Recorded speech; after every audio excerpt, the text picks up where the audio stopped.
C'est sûr que Simondon a lu Le Roi Gourand, il le connaissait bien, il était lu à l'époque, euh, et ses considérations l'ont intéressé.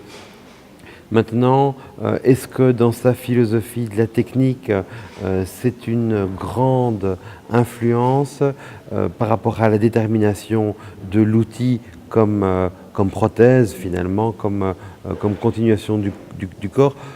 Je dirais oui et non. Parce que la description simondonienne s'attache quand même davantage au système matériel de l'objet plutôt qu'à la relation biotechnologique entre objet et corps lui-même. Cela étant, il y a aussi chez le roi Gourand l'intérêt pour la préhistoire, bien sûr, enfin plus que l'intérêt, l'ancrage de la pensée dans la préhistoire, et cela on la voit. On le voit bien sûr à la fin du mode d'existence des objets techniques.